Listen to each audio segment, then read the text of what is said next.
Welcome to the farm.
Welcome to the farm. I'm Justin, and as I'm sure as you saw in those previous clips, we had issues with the Cub Cadet again. Came home from work last night to do the first mow of the season. We got people coming over today, and our grass is crazy long. It's like 6-7 inches tall in some areas already. Anyway, I went to go start this last night, and she will not start. Not to mention we got a flat tire, but we'll deal with that later. I'm pretty sure we have the same issues that we had last time when I did a video on the Cub Cadet not starting. It sat all winter, and I'm pretty sure we got some rodents in there because even just sitting here, I can smell the mouse smell. So I think what we need to do is just pull the hood off, open this thing back up, and see what kind of damage they did.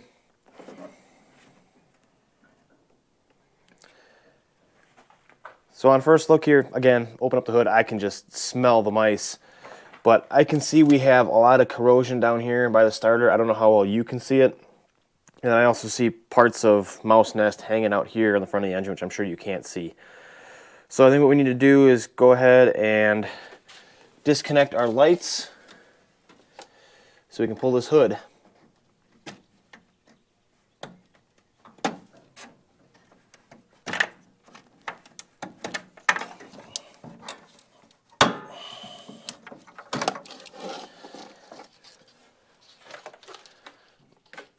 Hood should just lift right off.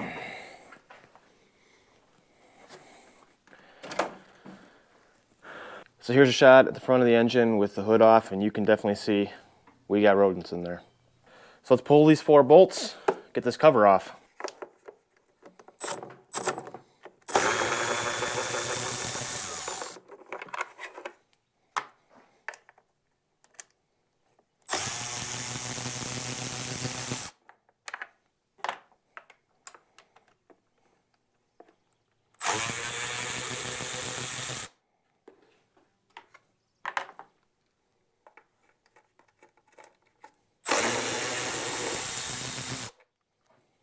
The next thing I need to do, which is something that I really don't like, and I've seen this on a couple engines now, but I have to physically pull the oil dipstick off to be able to remove the plastic cover covering the engine. And it's the same way on my little car too. I have to pull the oil dipstick out in order to remove covers off the engine. I don't like it because now, as I'm lifting parts, I got an open port directly down into the engine, into the cavity, and I'm just not a big fan of it, but nothing I can really do, so let's go ahead and lift this off.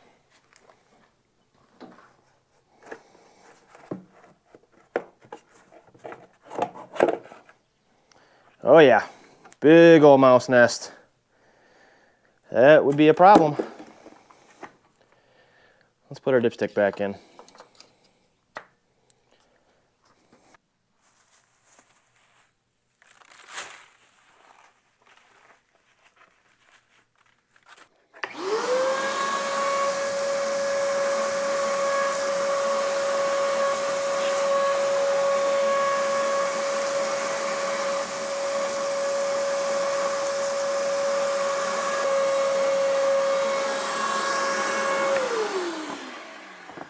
Well, we definitely got some issues. One of the wires I replaced last time, they chewed into again.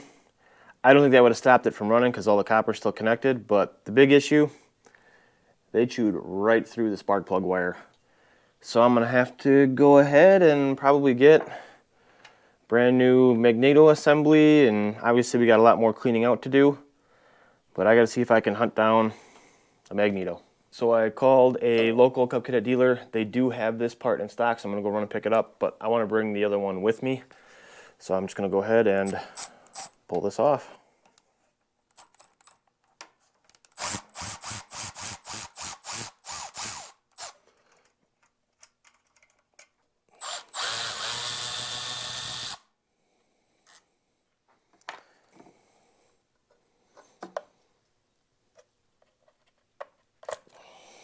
Alright, so I'm back from my run. Got my new part.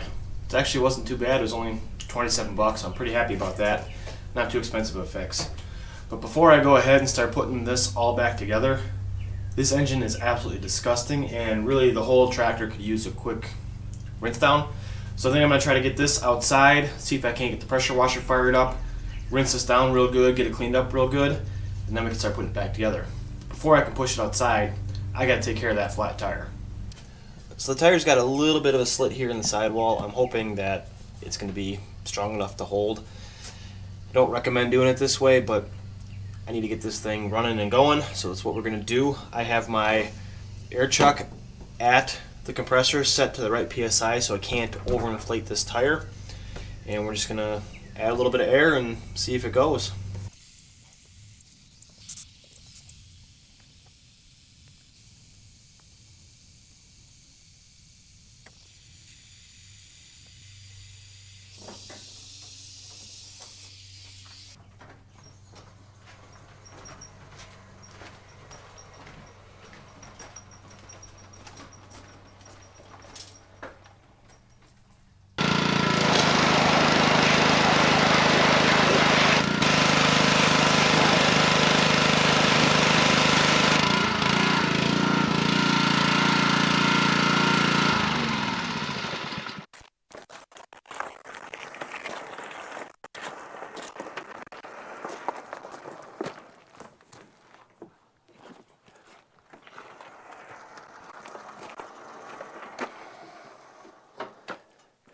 Well, I don't know how well you guys can tell, but that is a significant improvement on being clean. Still has that heavy mouse smell, but I think just running it, that'll end up burning off eventually. So let's go ahead, get our new part on. So now when you install this on the flywheel, there's supposed to be a gap between the coil, magneto, whatever you want to call this, and this magnet on the flywheel, and every time that comes around and passes this, that's what sends the spark down to the spark plug. So there needs to be a gap. I looked in the owner's manual for both the mower and the engine, and there is no spec or anything in there for how much of a gap they need, but the guy at the parts store said just go ahead, use the flap from the box that came in, and that'll be plenty enough gap.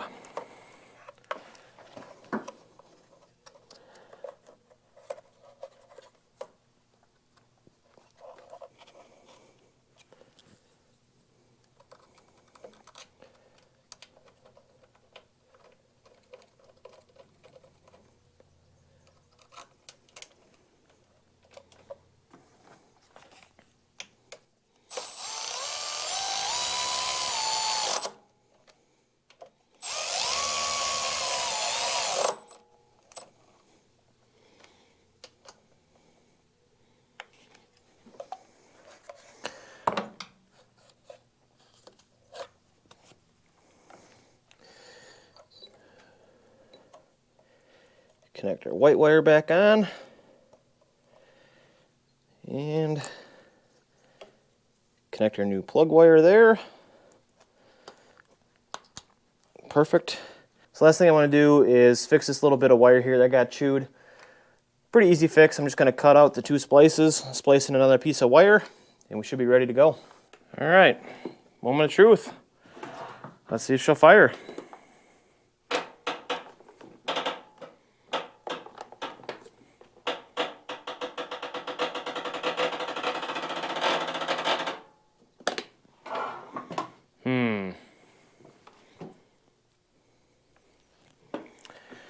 Dead battery, maybe?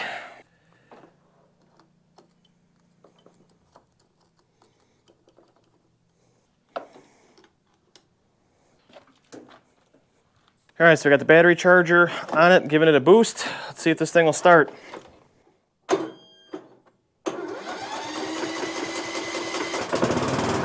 right.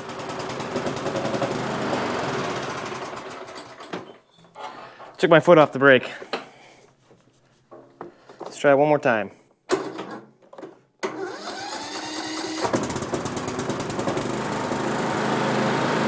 Nice.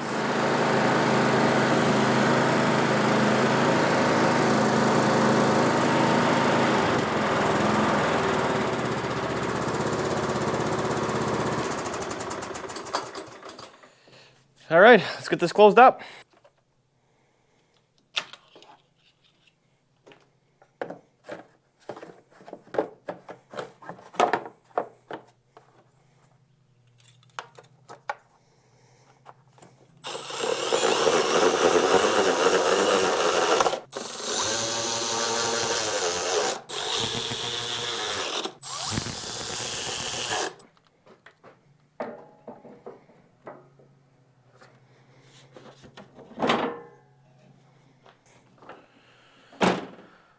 All right, she's all back together. Let's start her up one more time. Nice.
So the Cub Cadet worked really well. Had no hiccups, no stumbles, ran perfectly.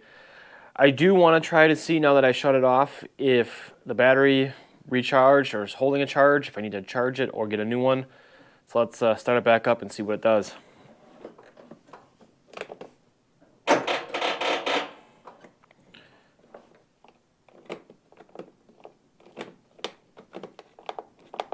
All right, so the battery's dead. So the negative cable was loose. Maybe that's part of my problem, but I'm still going to disconnect the positive here because that's got some corrosion on it, and we'll clean up real good. We'll put this back together and see if the tractor will start with the battery. So the battery's connected back up. Let's see if it'll start.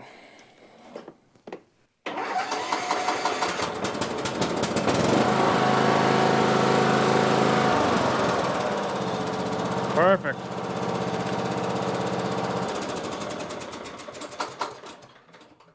It's amazing what one little loose bolt will do.